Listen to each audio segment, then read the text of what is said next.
اللہ کی رضا کے لیے حضرت موسیٰ کلیم اللہ علی نبینا علیہ الصلوۃ والسلام سے رب کریم نے فرمایا، کہا اے موسیٰ میری رضا کے لیے بھی کوئی کام کیا ہے؟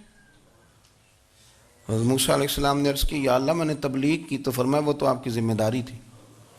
امام غزالی نے روایت لکھی ہے، اے اللہ میں نے آپ کے تمام احکامات پہ عمل کیا، موسیٰ وہ تو آپ نے کمال کیا، اللہ کے پیغمبر ہیں، تو میری رضا کے لیے تو یا اللہ تیری رضا کے لیے کیا ہے؟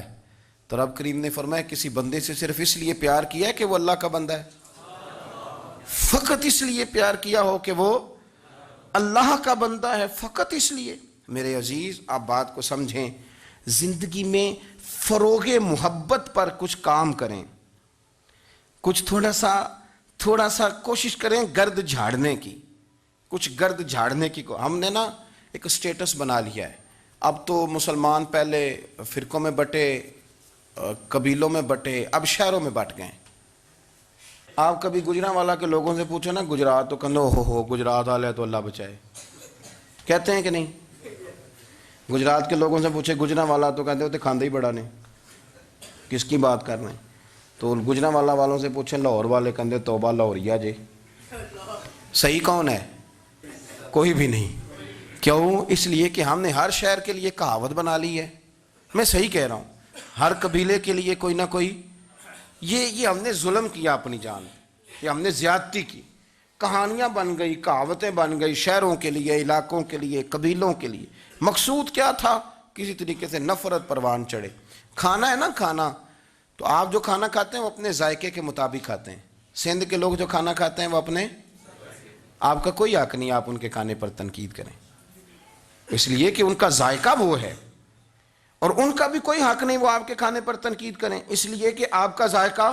لیکن طنز کرتے ہیں، جو بات سمجھانا چاہتا ہوں وہ یہ ہے کہ ہم طنز کرتے ہیں، تنقید کرتے ہیں، تضحیک آمیز لہجہ ہمارا ہوتا ہے، اس لہجے کے اندر کمزوری ہوتی ہے، اس کے اندر اس طرح کی بناوٹ ہوتی ہے کہ محسوس ہوتا ہے کہ ہم سامنے والے کو بڑا نفرت کی نظر سے دیکھتے ہیں۔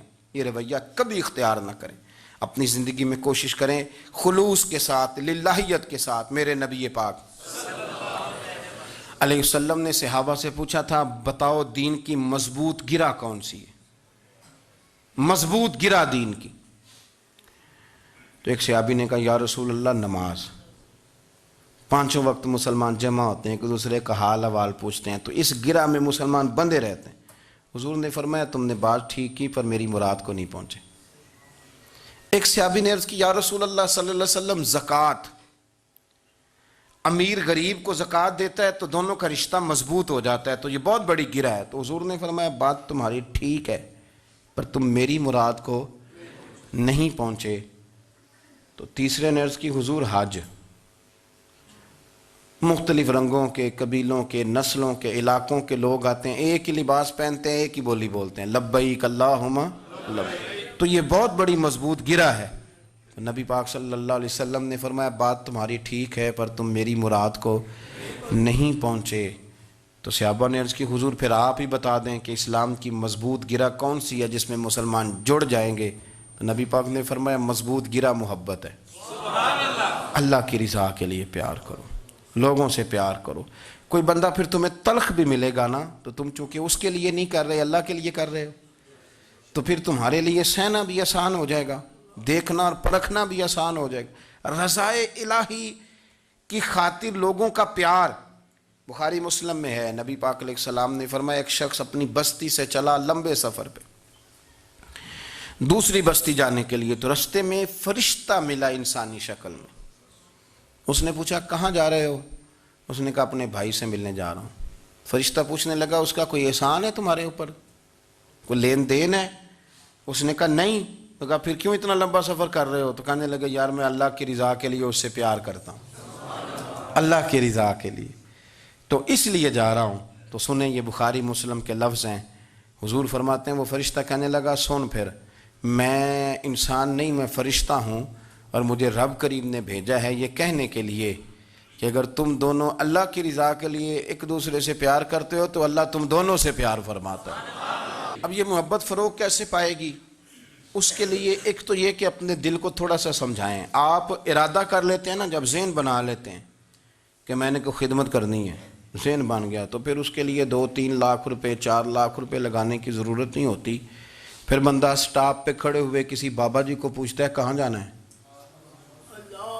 تو کہتے ہیں میں نے ذرا یہاں قریب ہی جانا ہے، رکشہ تلاش کر رہا ہوں۔ تو آپ کا ذہن بن گیا نا خدمت کرنے کا، تو موٹر سائیکل پہ بٹھایا تو گھر چھوڑا ہے، واپس آئے تو دل بڑا ٹھنڈا تھا۔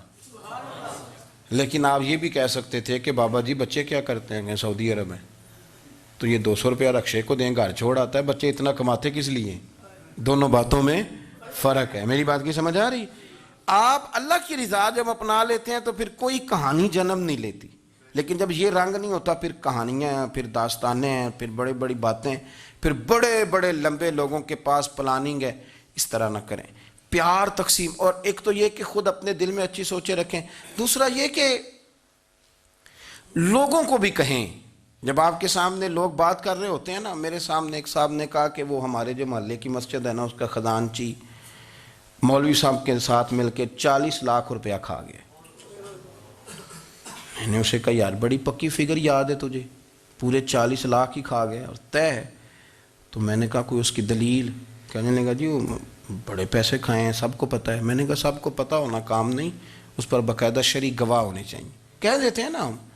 میں نے اسے کہا کہ چلو چھوڑو ساری باتیں، تم نے کتنے دیے تھے؟ کہنے لگا میں نے تو کوئی نہیں دیا۔ تو میں نے کہا اگر تو نے کو دیا تو چل میرے ساتھ، میں تیرے تو واپس کراؤں، اور اگر تم نے نہیں دیا تو پھر اللہ سے ڈر، اس لیے کہ بہتان بڑا سخت جرم ہے، صبح قیامت اس کا بڑا سخت حساب دینا پڑے۔ اللہ سے ڈر۔ یہی حال ہماری اخباریں کرتی ہیں، جس کے اوپر مرضی جو مرضی ڈال دیا، کون سا کسی نے پوچھنا ہے؟ صحیح کہہ رہا ہوں میں؟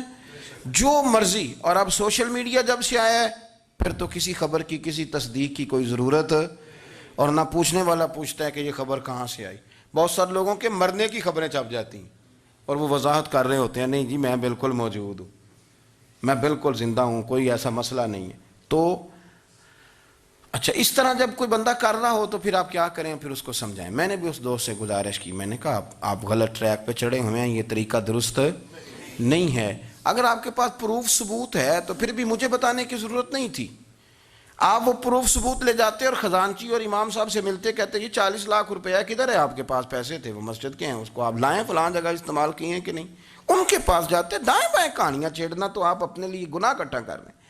نبی پاک صلی اللہ علیہ وسلم کی حدیث سن لیں اور اس کو ہمیشہ یاد رکھنا ہے۔ آپ حضور نے فرمایا اگر تو نے کسی شخص کی ایسی جگہ توہین کی جہاں اس کی عزت بنی ہوئی تھی، تو نے کسی کو ایسی جگہ رسوا کر دیا جہاں اس کی عزت، کسی نے آپ کے سامنے آ کے کسی آدمی کی تعریف کی تو نہیں تمہیں نہیں پتا، میں بتاتا ہوں۔ حضور فرمانے لگے اگر تم نے کسی شخص کی ایسی جگہ توہین کی جہاں اس کی عزت بنی ہوئی تھی تو رب بھی تمہیں اس جگہ رسوا کرے گا جہاں تمہاری عزت بنی ہوئی ہو۔ اللہ کی رضا کے لیے ایک تو خود پیار کریں، دوسرا لوگوں کو بھی سمجھائیں، قائل کریں کہ یار یہ انداز درست نہیں ہے، تجھے تحقیق نہیں پوری بات کی، تو تحقیق کر۔